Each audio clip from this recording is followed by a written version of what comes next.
The poems I'm about to read to you are about grief, the feeling that comes to you when you lose a loved one, when realizing there will be different ways of remembering the person you lost, and how sometimes grief can have effects on your life. One day you're okay, and then the next, that feeling hits you again, the feeling called grief. The Glided Shadow by Jane Mayhall.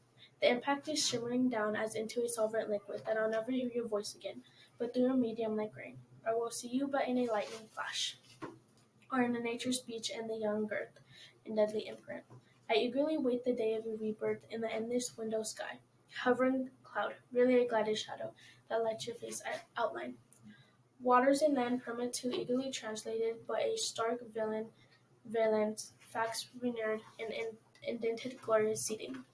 The element that draws us closest, nucleus of a meadow, the grass tips, ghost your being, bend me to earth, the only heart hereafter after death.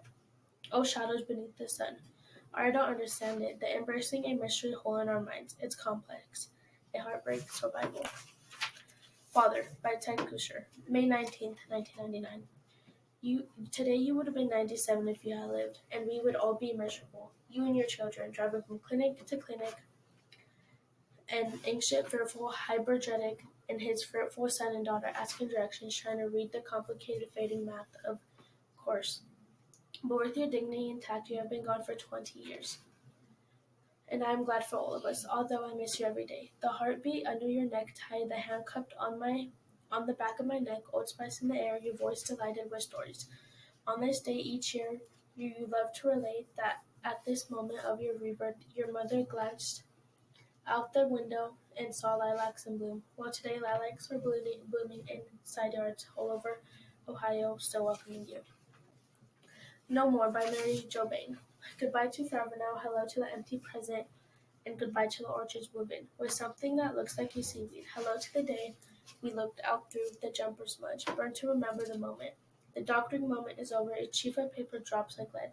From the tree of the table I came from, the eyes play tricks. The clout edge claps in the hand, goes on and on and on. Premonition is this, you. A child, then a man, now a feather. Passing through a furious fire called time, the cone of some plant from a place I don't know in high flames. Premonition is won't stop. With the softwood bottle, the pills on the floor, the broken plate on the floor, the sleeping face. The bassinet of your birth month, the dog bite, the difficulty, the stairway over 3 flat, or statue of the flood. Of following off this all takes you, as the object become what you are. My sobered mind, a voice carried by machine, across a lifeless body, across a lecturing lips in time. The Facts of Grief, Jim Daniels. He fired a crab barrel into my spokes. I jumped off my bike and re-wrestled in the driveway, rolled into the lawn, my oldest friend. His daughter died. Last week, blind, a hole in her heart, 14 years of diapers, a car seat, and she was the size of a 3-year-old. When he started punching me, I grabbed his wrist to protest, but we crossed the line. It wasn't chalk, but a crack in the cement. Carly Mackey was so dumb he thought we were each other, or at least brothers. Dumb gets refined. Paper clouds arranged in the sky explained the absence of sun. 14 years he bent her weak heart and listened. That was my last fight. His mother came out and broke it up. I wiped blood on my shirt and shook his hand. We're talking about that today. Not her. Not laughing about it. Our forced end of the world. I'm clenching the black bone in my face. Where did these corn barrels come from, he wonders. We didn't have a tree. How long were we mad at each other for? It was a cardboard tree, and the apples were lollipops. We were stick people pasted on our hearts colored outside the lines. Spilling my blood was melted popsicles. The coffin was so light. We knelt together, altar boys in the dim church. Winter mornings, we believed in everything. What do I say? I flipped clinches like solid, playing cards, the end being afraid. No tricks on this end. Nobody had a tree, I tell him. He could listen all day to things like that, breathing static on the other end. The Race by Sharon Olds. When I got to the airport, I rushed up to the desk, bought a ticket 10 minutes later. They told me the flight was canceled. The doctors had said my father would not live through the night, and the flight was canceled. A young man with a dark brown mustache told me another airline had a non-stop leaving in 7 minutes. Well, go see that elevator over there? Well, go down the first floor, make it right. You'll see a yellow bus. Get off the second panorama terminal. I ran, who had no sense of direction, It's exactly where he told me to go. A fish slipping upstream definitely against the flow of the river. I jumped off that bus with those bags I had thrown everything into in 5 minutes and ran. The bags dragged me from side to side as if to prove I was under the claims of material. I ran up to a man with a flower on his breast. I, who always go to the end of the line, I said, "Help me." He looked at my ticket. He said, "Make a left and then a right. Go up the moving stairs," and then I run.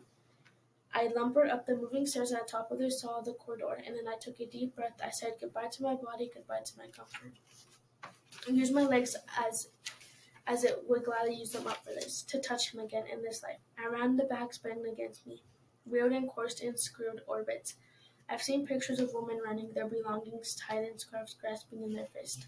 I blessed my long legs he gave me, and my strong heart I abandoned to its own purpose. I ran to gate 17 in the river, just lifting the thick white luggage of the door to fit into the socket of the plane. Like the one who was not too rich, I turned sideways and slipped through the needle's eye and then walked down the aisle toward my father. The jet was full. The people's hair was shining. They were smiling, and internal of the plane was filled with a mist of gold Euphorian light. I wept as people weep when they enter heaven. In a massive relief, we lifted gently from one tip of the continent and did not stop until we sat down lightly on the other edge. I walked into his room and watched his chest rise slowly and sink again. All night I watched him breathe. Home by Anna Latchin-Batch. The days are beautiful, the days are beautiful. I know what days are. The other is weather. I know what weather is. The days are beautiful. Things are identical. Someone is weeping. I weep for identical. The days are beautiful. Where's tomorrow? Everyone will weep.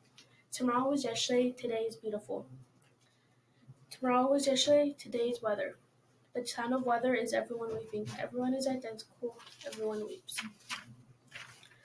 Tears of today will put out tomorrow. The rain is ashes. The days are beautiful.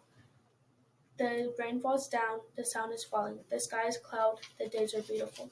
The sky is dust. The weather is yesterday. The weather is yesterday. The sound is weeping. What is this dust?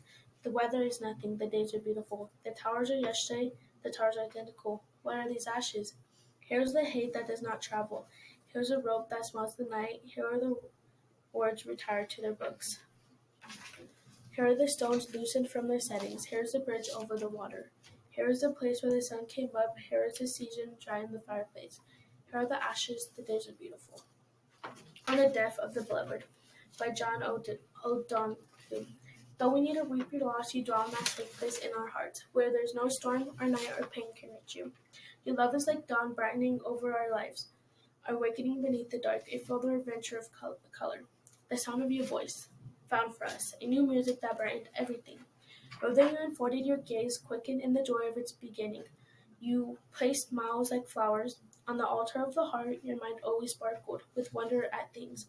Though your days here were brief, your spirit was live and awake, complete. We took towards each other no longer from the old distance of our names. Now you dwell inside the rhythm of breath, as close to us as we were to ourselves. Though we cannot see you with our outward eyes, we know our souls gazing upon your face, smiling back at us from within everything to which we bring out to best remember. Let us not look for you only in memory, but where we would grow lonely without you. You would want us to find you in presence, beside us with the beauty brightness, with when kindness glows, and music echoes eternal tones, when orchards brighten the earth, darkest winter has turned to spring. May this dark grief flower with hope in every heart that loves you. May you continue to inspire us to to enter each day with a generous heart to serve all the call of courage and call until we see beautiful face again. In that land where there is no more separation, where all the tears be wiped from our mind, and we will never lose you again.